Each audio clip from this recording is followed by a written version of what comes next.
हमारे नाम के जो अफवाह का धुआं वहीं से उठता है ना, जहाँ पे हमारे नाम से लोगों को आग लगती है। जैसे बिहार में पटना में तेज हवाएं चल रही हैं, उसी तरह राजनीतिक गलियारे में कयासों का जो हवा है बह रहा है।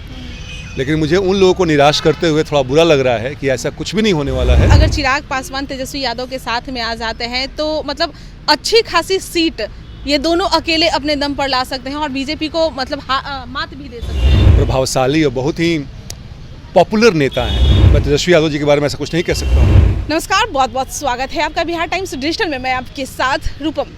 देखिए, जो खबरें चल रही है अभी मीडिया में, लगातार लोग भी कह रहे हैं कि भाई अब सब कुछ एनडीए में सही नहीं चल रहा है। चिराग पासवान को भी लेकर कयास लगाया जा रहा है। कहा जा रहा है कि चिराग पासवान जितनी सीट चाहते थे उतनी सीट उन्हें नहीं मिल रही है। हाजीपुर सीटें उन्हें नहीं मिल रही है और शायद वो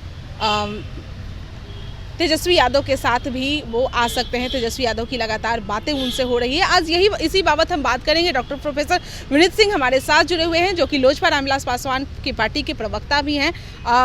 विनीत जी, जो खबरें सामने आ रही है इसमें कितना सच है?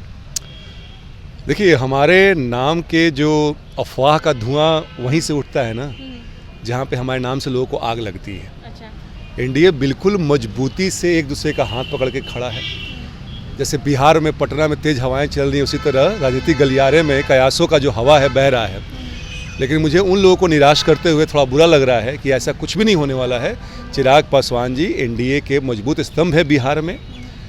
मोदी जी के हम लोग साथ हैं और बस एक ही मुद्दा बच गया है कि कैसे बिहार की 40 सीट पे हम जीत दर्ज करें और मोदी जी को तिबारा प्रधानमंत्री बनाया जाए। देखिए, लोग ये भी कह रहे हैं कि अगर चिराग पासवान तेजस्वी यादव के साथ में आ जाते हैं तो मतलब अच्छी खासी सीट ये दोनों अकेले अपने दम पर ला सकते हैं और बीजेपी को मतलब मात भी दे सकते हैं।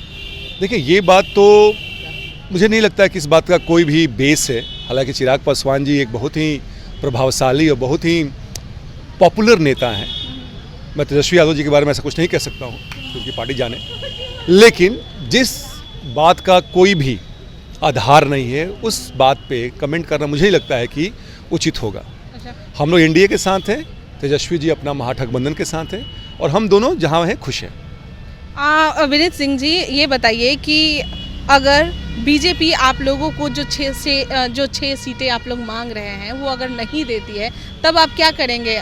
दो पार्टी, आपकी पार्टी यानी कि लोजपा रामविलास पासवान की पार्टी और उपेंद्र कुशवाहा, ये दो पार्टियां जो है जो भी चाह से बीजेपी में गई थी, अब वो चाह क्या पूरा होने वाली है? पूरी होगी नहीं? रूपम जी, बात समझ लें कि बीजेपी एक बड़ी महत्वपूर्ण घटक दल है एनडीए की और जो उनके नेता हैं बड़े प्रबुद्ध हैं। उनको मालूम है कि बिहार में किसका प्रभाव कितना है। तो जो विनेबिलिटी फैक्टर है ना, वो लोजपा रामविलास का बहुत ज़्यादा है। 2019 का चुनाव याद कीजिए, 6 सीट पे लड़े थे, 6 सीट पे हम जीत दर्ज किया था, 100% का हमारा स्ट्राइक रेट था। इस बार भी ऐसा ही है। हमारी दावेदारी मजबूत है और बीजेपी के नेताओं को बता दिया गया, उन्होंने ये बात माना है। तो हमें लगता है कि जो भी निर्णय होगा, मुझे लगता है कि आज और कल में हो जाएगा, तो एक विन विन सिचुएशन होगा जितने भी घटक दल हैं एनडीए में, सबके लिए। अगर आप लोगों को 6 सीटें नहीं मिलती है, यानी कि आपको 6 सीटें नहीं मिलती है और उपेंद्र कुशवाहा को नहीं मिलती है, अगर उसी पार्टी में आप लोग रहते हैं, दब के रहते हैं, तो आपको नहीं लगता है कि लोग कहेंगे कि भाई पिछलग्गू वाला काम करने लगे? ये जान लें कि एनडीए में कोई भी घटक दल पिछलग्गू नहीं है। एक दूसरे का सब कोई सम्मान करता है, सब कोई एक दूसरे के प्रति प्रेम और आस्था रखता है।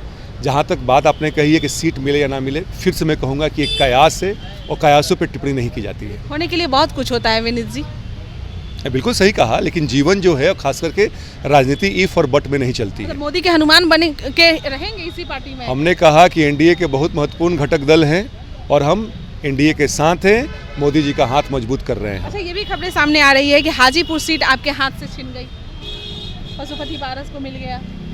देखिए, मैं 2 लाइनें, एक बड़े मशहूर शायर हुए हैं जौक जिसे कहते हैं आप लोग, हम वो कहते हैं कि बजा आलम कहे तो बजा समझो और जुबाने खल को नकारा एक खुदा समझो। कहने का मतलब है कि जो जनता कहती है लोकतंत्र में, उसको आपको देववाणी समझना चाहिए। हाजीपुर में कितनी बार जनता बताएगी कि उनके लिए उनका नेता कौन होगा? चिराग पासवान जी के अलावा और कौन हो सकता है? तो ये कहना जो कह रहे हैं वो बिल्कुल डेस्परेट है, निराशा में, कुंठा में ये सब बयान दिया जा रहा है। हम बिल्कुल अस्वस्थ हैं। हाजीपुर भी हमारा है और जो हमने जो सीट जीती थी 2019 में वो भी हमारा है। कितने दिन लगेंगे और? 24 से 48 घंटा। 48 घंटा में ये फाइनल हो जाएगा? मुझे तो लगता है बिल्कुल हो जाना चाहिए। चलिए, बहुत बहुत धन्यवाद। देखिए, 48 घंटा का इंतजार कीजिए। हालांकि ये 24 से 48 घंटा कह रहे हैं, हम लोग 48 घंटा की बात करते हैं। 48 घंटा का इंतजार कीजिए और देखते हैं कि भाई वाकई में ये जो सब खबरें सामने निकल के आ रही है कि हाजीपुर सीट पशुपति पारस को दे दिया गया है और चिराग पासवान के हाथ में अब कुछ भी नहीं है। हालांकि चिराग पासवान अड़े पड़े हैं।